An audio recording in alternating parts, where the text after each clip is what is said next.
Hi there, boys and girls. It's Mrs. Young again, and I'm here to read Chapter 4 with you of our book 11 by Tom Rogers. Chapter 4 is called You Smell Like a Monkey. Let's begin. 8:05 a.m. So, what do you want for your birthday? Asked Quan. Fly jets, get a dog, answered two voices in unison. Alex looked over as Doug said the words right along with him. Same as always, Doug busted him. You're totally bogus, same as always, Alex laughed. Alex was twisted around in his school bus seat, talking to his two best friends in the row behind him. Quan was tall and skinny, with big ears that stuck out like handles from a smallish head, which sat atop a neck like a giraffe's. His straight black hair was cut short, so it stood up on top in a tuft of bristles, adding to the impression he ate his meals out of a basket on a pole. Doug got the triple whammy: glasses, braces, pimples. Anyway, kids can't fly jets, said Quan. Says who? Alex shot back. Says the whole world?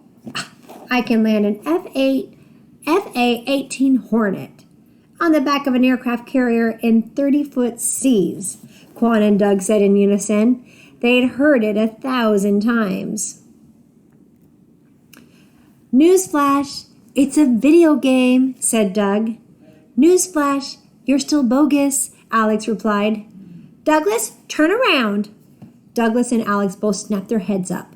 Doug, because his full name was Douglas, which nobody called him that except for when he was in trouble, and Alex because that was his last name. Mary Jo, the world's angriest bus driver, glared at Alex in the rearview mirror. Doug let out a sigh of relief when he realized she wasn't talking to him. Alex Douglas, turn around and sit down, she repeated. Alex felt his ears go red as he sat down and faced forward. All the other kids on the bus were facing backwards, staring at him.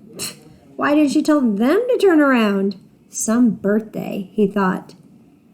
The yellow bus rumbled through a tumbled-down section of town, an industrial no-man's land of railroad tracks, warehouses and empty factories with broken windows and rusted steel roofs. The bus didn't stop here because no kids lived here. The sound of the tires changed to a high-pitched hum as the bus crossed a tall bridge that soared over a rail yard and a narrow river. Alex turned to look out the window. From the highest point of the bridge, he could see over the rooftops of Jersey City, all the way to the tall towers of the Manhattan skyline, poking up like the teeth of a comb in the distance. Alex loved that view. And he loved thinking about his dad, somewhere out there under the Hudson River, driving his PATH train to the World Trade Center. The bus descended the other side of the bridge. Manhattan disappeared for good. Yo, A-Dog, check it out! It was Quan behind him. Alex glanced up to see if Mary Jo was looking, but her eyes were on the traffic. The brakes squealed as she pulled over to pick up more kids. Alex turned sideways in his seat. Quan held up his Game Boy. I broke 8 million! Dude! Alex and Quad slid palms in an elaborate high five. Up, down, side to side, then a bump to finish. Mayday! Mayday! Bogies at 12, Doug interrupted under his breath. Alex turned and came face to face with the sneering mug of Calvin Butts. Calvin Butts was one of Jordan McCreevy's two goons. All three were a grade ahead of Alex. Calvin jerked his head, and the boy in front of Alex scrambled to a different row. Calvin slammed his squat, square, heavy body into the seat and stared hard at Alex.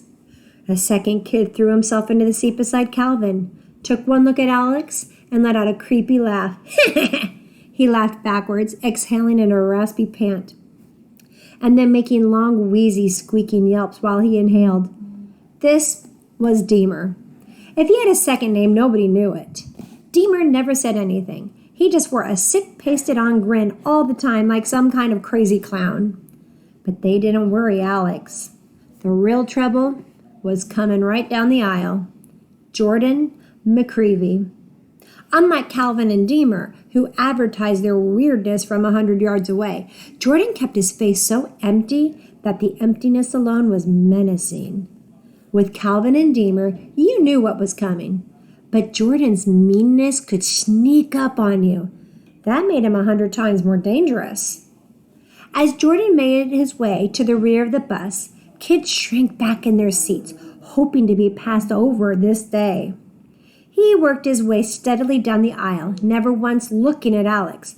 But somehow, Alex knew Jordan was coming for him. Alex forced himself to stare out the window, knowing not to make eye contact. He didn't have to look up to sense that Jordan was there. Armpit and Cheetos. He'd know that smell anywhere. But to Alex's complete surprise, Jordan kept going, right past Alex's row. Alex exhaled. He hadn't even realized he'd been holding his breath. "Anyone sitting here?" Jordan was right beside him.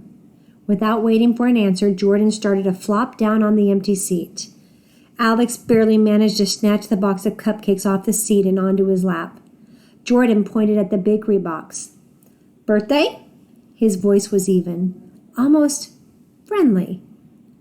Alex nodded, but he wasn't fooled. Jordan lifted up the corner of the box and peered inside. Bake him yourself?" "My mom." "My mom can't even cook toast." He made this sound like it was Alex's fault. Alex slid the cupcakes over to his right, away from Jordan, next to the bus wall. "You better leave them alone." Behind him, he heard Quan gasp, "No one told Jordan what to do." Jordan looked right past Alex. Looked right at Alex. "I'm not going to touch him. Swear." Alex clenched his jaw, smart enough not to lower his guard. Jordan turned back and continued to stare straight ahead with that same blank expression. They rode in silence, the hum of the bus the only noise. Up ahead, the road curved to the left. Mary Jo steered the bus into the turn. As a centrifugal force pushed them sideways, Jordan slid across the seat and slammed hard into Alex, ramming him into the side of the bus and smashing the cupcakes into the wall. It happened so fast that Alex hadn't seen it coming. Calvin and Deemer were laughing beside themselves. "Don't cry, cry, baby," Deemer hissed. Jordan continued to stare straight ahead, as if nothing were going on. As the bus came out of the turn, Jordan didn't let up. Alex could feel Jordan's hips flex as he pressed his feet into the floor, shoving his body harder and harder against Alex's, mashing him against the side of the bus. Alex tried to push back, but he had no leverage. Pinned and powerless, with Jordan pressing into him with all his might, Alex found it hard to breathe. Even if he could have filled his lungs, he wouldn't have said a word to the bus driver. If he tried to get Jordan in trouble, Jordan would wiggle out of it, claiming it was an accident. That was Jordan's genius. He never got caught. Even now, as Mary Jo glanced back, all she saw above the seats was Jordan sitting quietly, staring calmly ahead. And all Alex could do was sit there and take it. He knew they couldn't be that far from school, but the rest of the ride seemed to take forever. Alex tried making deals with the universe the way he usually did. If I hold my breath to the count of 30, he'll get bored and stop. If I close my eyes for 3 more blocks, he'll let up. Jordan never let up, even as he was telling dirty jokes to Calvin. Deemer kept up a single song taunt. Cry, baby, stick your head in a pie, baby. Alex clamped his eyes closed, trying to shut them out. He was in the middle of one of his deals, counting to 45 this time, when the bus stopped hard for a red light. Alex opened his eyes, hoping to see their school out of the window. But he saw something better. A dog. A muddy stray nosing through a pile of trash next to an abandoned gas station. It wasn't much to look at, but the mere sight of him made Alex's heart lift. Alex had imagined getting a dog for as long as he could remember. He'd thought up 100 different names and pictured himself with every possible breed. Up to then, his dream of getting a dog had always been just that, a dream. But as he stared at the stray, something lit up inside him. The dog had cornered a sock and was playing a game with himself, picking it up and flinging it across the ground, only to chase it down again. He was everything Alex had ever wished for, fun and feisty and full of mischief. Alex knew with a certainty he couldn't explain that this dog was the one. Then the dog looked up, right at Alex. They locked eyes. The dog stared at him, head cocked to one side. Alex stared right back. "Hey, boy," Alex whispered. The dog's ears twitched. He heard me, Alex thought. The light changed and the bus started to move. Alex held the dog's gaze as the bus gained speed. And then the dog took off in a hot pursuit. Alex twisted his neck around. "Go, boy," he whispered.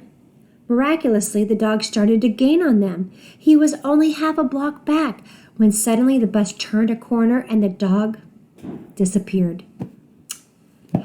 Alex's stomach dropped. He stared back, searching. And then the dog bolted out from an alley right behind them. He'd found a shortcut. Alex couldn't believe how smart this dog was. The dog raced down the sidewalk after the bus. He was actually gaining on them. And then the bus zoomed across a busy intersection. 4 lanes each way. 16 lanes of traffic at rush hour. It's a death zone. "Stay!" Alex shouted. Jordan turned toward him sharply. Alex didn't notice. All he cared about was this. The dog stopped with one foot in the street, then pulled back onto the curb and sat down, staring after the bus. "Good boy," Alex murmured under his breath, sad but relieved. He stared back until he couldn't see the dog anymore. The bus finally pulled to a stop in front of Alex's school. The brakes hissed as Mary Jo turned off the engine and swung the door open. Jordan stayed seated, still leaning into Alex, until the rows in front of them had emptied. At last, he eased off and yanked himself into the aisle, his eyes lingering over the crushed bakery box, cake and icing oozing out the seams.